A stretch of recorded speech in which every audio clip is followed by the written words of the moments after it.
नमस्कार मित्रांनो, तर पुन्हा कर्तव्य आहे या मालिकेमध्ये आपल्याला पाहायला मिळत आहे की जयश्री वसुंधराला बोलत असते की झाल्या चुगल्या करून झाल्या. आकाश म्हणतो की आई, मला वसुंधराने सांगितलेलंच नाही आहे, मला तनयाने सांगितले. तनया आपला वेगळा चेहरा करते तेव्हा जयश्री म्हणते की हो, तिने सांगितलं ना. हो, जे ऐकलंयस ते खरंच आहे. हिला या घरात अन्न पाणी शिजवता येणार नाही आणि आम्ही ते खाणारही नाही. आकाश म्हणतो की अगं आई, असं काय करतेस?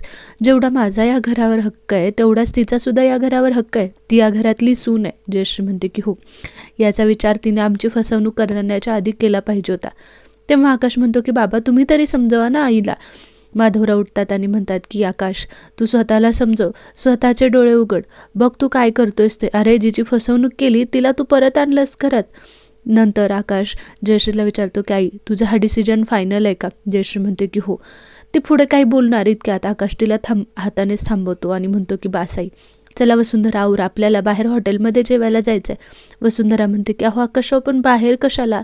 आकाश म्हणतो की नाही, आपण सगळ्यांनी बाहेर जेवायला जायचं आहे. तुम्ही या घरात जेवत नाही, मला सुद्धा या घरातलं अन्न पाणी नको आहे. वसुंधरा म्हणते की पण त्यासाठी बाहेर जायची काय गरज आहे, आपण इथेच बनवू ना काहीतरी.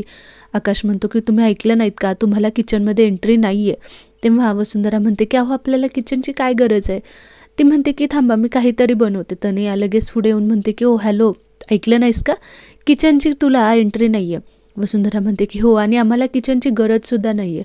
असं पूर्ण तोऱ्यात बोलून आकाशच्या हाताला धरते आणि बाहेर जाते. जयश्री, माधवराव, तनया सगळे उठून वसुंधराचं हे नवरूप बघत असतात. बाहेर जाऊन वसुंधराला चूल घालत असते तर आकाश जाऊन थोडंसं जळण आणतो. लाकडं आणल्यानंतर ते पेटवतात. वसुंधरा म्हणते की अहो, काय करताय तुम्ही? दिवसभर किती काम केलं, अजून किती करणार? आकाश म्हणतो की हो ना, मग काय होतंय केलं तर, तुम्ही तर चूल पेटवत होता म्हणून मी लाकडं आणलीत, एवढं काय त्यात, आणि आपण दोघांनी मिळून स्वयंपाक करायचा आहे. वसुंधरा म्हणते की अहो, तुम्ही शांत बसा, तुम्ही आराम करा ना, मी बनवते सगळं, मी करेन माझं. आकाश म्हणतो की नाही, तुम्ही मला जर काम करू देणार नसाल तर मी इथे अशीच बडबड करत राहीन आणि तुम्हाला सुद्धा काम करू देणार नाही. वसुंधरा बोलते की बरं ठीक आहे, मी सांगते ते तुम्ही करा. म्हणून आकाशला ती भाजी चिरायला लावते.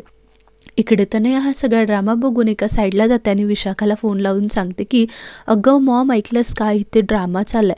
फुल त्यांचं पार्टी करायची, गार्डनमध्ये चूल बनवून वसुंधरा जेवण बनवत आहे. काय हाल बालिशपणा लावलाय. विशाखा म्हणते की तनया, मूर्ख आहेस का तू? आपल्याला हेच तर करू द्यायचं नाहीये. ते असंच करून आईबाबांचं मन जिंकतील आणि ती परत घरात येईल. आपल्याला या दोघांना वेगळं करायचं. आकाशच्या आयुष्यातून वसुंधराला कायम घालवायचं.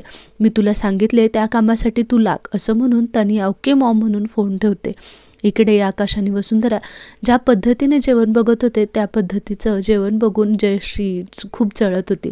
तनया उगाचमध्ये त्यांच्या जात्यांनी म्हणते की ऐकलत का आई बाबा, आताच आपल्या आकाश दादाच्या जीवाला धोका होता, आता धोका तर होणार नाही ना. माधवराव म्हणतात की काय म्हणालीस तू?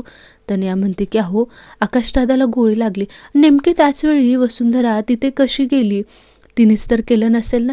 हे ऐकून माधवराव तनयाकडे बघतात. तनया म्हणते की अहो, माझ्या मनात आलं म्हणून मी सहज विचारलं. ते म्हणतात की नाही, ही तशी करणारच नाही, कारण जर तिला माहीत असतं तर तिने त्याला दवाखान्यात नेलंच नसतं आणि आजपर्यंतच्या आयुष्यात तिने एकच गोष्ट चांगली केली, आकाशला योग्य वेळी दवाखान्यात नेलं. तनया म्हणते की मला असं वाटलं म्हणून मी तुम्हाला सांगितलं, पण त्याच वेळीस ती तिथे पोहोचणं काहीतरी तिचा दुसरा हेतू असू शकतो. माधवराव आणि जयश्री विचारात पडतात की हिचा काहीतरी वेगळा प्लॅन असू शकतो. जयश्री मात्र रागाने सगळं तिचं तिकडेच लक्ष असतं. तनया जाते. हे दोघं मस्तपैकी जेवण बनवतात. तेवढ्यात बनी बाहेरून येतो आणि म्हणतो की वा आई, किती छान जेवण आहे, मी आत्ताच थांब घरातल्या सगळ्यांना बोलावून येतो. आकाश म्हणतो की नाही, कोणीसुद्धा येणार नाही आहे, ते त्यांच्या घरात जेवणार आहेत. बनी म्हणतो की पण का? तेव्हा वसुंधरा म्हणते की अरे बाळा, हे तुझ्यासाठी आम्ही बनवलं आहे, तू तिखट खात नाहीस ना म्हणून तू जेव नाही ते. आणि तो म्हणतो बरं ठीक आहे, चिनू मनूला तरी बोलवून आणू का? आकाश म्हणतो हो, जा आण, म्हणून त्याला आतमध्ये पाठवतो.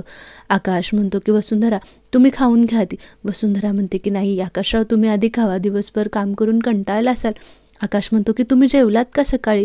वसुंधरा बोलते की हो. तिची चोरटी नजर बघून आकाश म्हणतो की खोटं बोलू नकात वसुंधरा, तुम्हाला किचनमध्ये इंटरेस्ट नाही आहे तर तुम्ही जेवणार कसं? पहिल्यांदा तुम्ही जेवून घ्या, असं म्हणून तो तिला चारायला लागतो. ते सगळेजण छानपैकी जेवण करतात. सकाळ झाल्यानंतर माधवरावांनी नवीन निर्णय घेतलेला असतो की आजपासून आपल्याला कामाला जायचं आहे, म्हणून ते लवकर उठतात, ऑफिसची तयारी करतात. जयश्री त्यांचा डब्बा वगैरे भरून देते. जयश्री म्हणते की अहो ऐकलत का, तुम्ही आधीच आजारी आहात, तुम्ही जो निर्णय घेतलाय तो तुम्हाला पटतोय का? माधवराव म्हणतात की खूप दिवस झाले ना जयश्री, तो ऑफिसची तयारी केली नाही आहे, पण आपल्याला आता हा निर्णय घेतलाच पाहिजे. कसं आहे, ज्याच्यावर माझा सगळ्यात जास्त विश्वास होता तोच आता माझ्यापासून लांब होत चालला आहे, त्याच्यामुळे आत्ता हे करणं गरजेचंच आहे. तेवढ्यात आकाश ऑफिसला जायला निघालेला असतो. आकाश बघतो की बाबांच्या हातात बॅग आहे. तेव्हा तो म्हणतो की बाबा काय चाललंय, तुम्ही कुठे निघालात? तेव्हा ते म्हणतात की आम्ही माझ्या म्हातारपणाची तरतूद करायला चाललो आहोत. आकाश म्हणतो की काय म्हणायचं आहे तुम्हाला बाबा? तेव्हा ते म्हणतात की नोकरी करायला चाललो आहे. आकाश म्हणतो की बाबा तुम्ही हे सगळं काहीच करणार नाही आहात. तेव्हा ते म्हणतात की आता तुला नाही, पण आम्हाला माझ्या म्हातारपणाची सोय करायलाच हवी ना, तुला तर दुसऱ्यांवरच खूप विश्वास आहे. इकडे तनया वसुंधराच्या रूमची झडती घेत असते. वसुंधरा फाईल राहिली म्हणून परत फाईल आणून द्यायला लागते. तेव्हा ती बघते की हे दोघं बाहेर कुठेतरी चाललेले असतात. वसुंधरा म्हणते की काय झालं? सगळेजण गप्प बसतात. आकाश म्हणतो की बाबा नोकरी करायचं म्हणतात. वसुंधरा बाबांशी बोलते की अहो बाबा पण कशाला, तुमची तब्येत बरी नाही आहे. तेव्हा ते म्हणतात की वसुंधरा तू तर शांतच बस, काही बोलू नकोस, आणि पहिल्यांदा मला बाबा म्हणणं बंद कर, तुझ्याचमुळे माझ्या आणि मुलामध्ये फूट पडायला लागले. वसुंधरा शांत बसते. इकडे बाबांनी घेतलेल्या निर्णयाला आकाशला पटलेला नसतो. तो त्यांना थांबवण्याचा प्रयत्न करत असतो, पण ते त्याच्या मतावर ठाम असतात. त्यामुळे आकाश जास्ती नादी न लागता तो ऑफिसला निघून जातो. इकडे गेल्यानंतर तनयाने आकाशच्या गोळ्या लपवलेल्या असतात. वसुंधरा दरवाजा उघडून बघते तर तनयाने गोळ्या घेऊन एका कोपऱ्यात उभी राहिलेली असते. ती म्हणते की अरे आत्ता तर मी टेबलच्या बाजूला ठेवला होता, आत्ता इथे कसं काय आला? तिला शंका येते, म्हणून ती जाते. तर म्हणते की कामाच्या गडबडीत राहिला असेल, म्हणून ती परत आकाशच्या गोळीकडे तिचं लक्ष जातं, ज्या तनयाने काढून घेतलेल्या असतात. ती म्हणते की मीच विसरले असेल घ्यायच्या, म्हणून ती आकाशच्या गोळ्या आणायला निघून जाते. तनया आईला विशाखाला फोन करून सांगते की आई काम झालंय. वसुंधरा लगेच घराबाहेर निघाली आहे, त्यांनी काहीतरी प्लॅन ठरवलेला असतो. इकडे अखिल एका क्लायंटसोबत डील करत असतो. तेव्हा तो पार्टनर असतो, त्याच्यासोबत आकाशने कधीच डील केलेलं नसतं, कारण त्याचं रेप्युटेशन मार्केटमध्ये खराब असतं. जेव्हा आकाश त्या क्लायंटला बघतो तेव्हा तो म्हणतो की अखिल हे काय करतात इथे?